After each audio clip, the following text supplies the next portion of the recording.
নমস্কার, আপনারা দেখছেন 28শে আগস্ট এই দিনটি তৃণমূল ছাত্র পরিষদের প্রতিনিধি হিসেবে পরিচিত। প্রতি বছর এই দিনটিতে কলকাতায় গান্ধীমূর্তি পাদদেশে বিশাল সমাবেশের আয়োজন করা হয়। এবছরও তার ব্যতিক্রম হচ্ছে। তৃণমূল ছাত্র পরিষদের সদস্যরা রওনা দিল কলকাতার উদ্দেশ্যে। দলীয় পতাকা হাতে নিয়ে মিছিল করে ইসলামপুর আলুয়াবাড়ি রেল স্টেশনে পৌঁছায় তৃণমূল ছাত্র পরিষদের সদস্যরা। উপস্থিত ছিলেন উত্তর দিনাজপুর জেলার তৃণমূল সভাপতি কায়নাল আগরওয়াল, জেলা তৃণমূল পরিষদের সহসভাপতি মকসুদ আলম সহ অন্যান্যরা।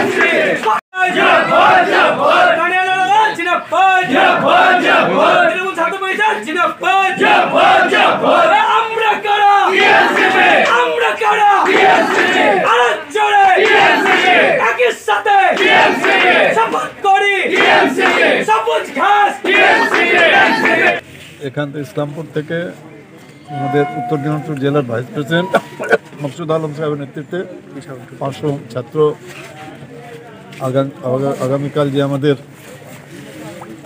ছাত্র পরিষদের প্রতিষ্ঠা দিবস আছে তৃণমূল ছাত্র পরিষদের, সেখানে হাজির হবে। গত রাত্রে আমি 26 তারিখে রায়গঞ্জে ছিলাম। আজকে সকালে এখান থেকে এরা সব টিএমসিপির যারা সব ছাত্র নেতা আছে, এরা সব লিডারশিপ আছে, এরা সবাই যাচ্ছে। আগামীকাল গান্ধী মূর্তির পাদদেশে সভা হবে। সেই সভায় আমাদের দলনেত্রী আমাদের মুখ্যমন্ত্রী মাননীয় মমতা বন্দ্যোপাধ্যায় দিশা নির্দেশ দেবেন। অভিষেক বন্দ্যোপাধ্যায়ও বক্তব্য রাখবেন। আর্যকর নিয়ে যেভাবে বিরোধীরা চক্রান্ত করছে, সেই চক্রান্তকে বিফল করাই আগামী দিনে আমাদের ছাত্র পরিষদের টিএমসিপির একমাত্র লক্ষ্য। যে আর্যকরে ইনকোয়ারি করছে সিবিআই, আর্যকর আছে মনিটরিংয়ে honourable High Court, honourable Supreme court.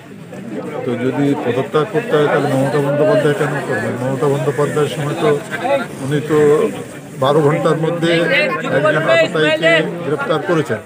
তারপরে 11 দিন হয়ে গেল, সিবিআই তো কোনো ব্রেক থ্রু করতে পারেন।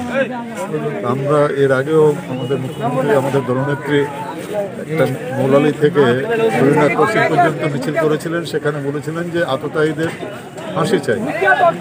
তো এখন সিবিআই এতদিন করতে পারছেন না।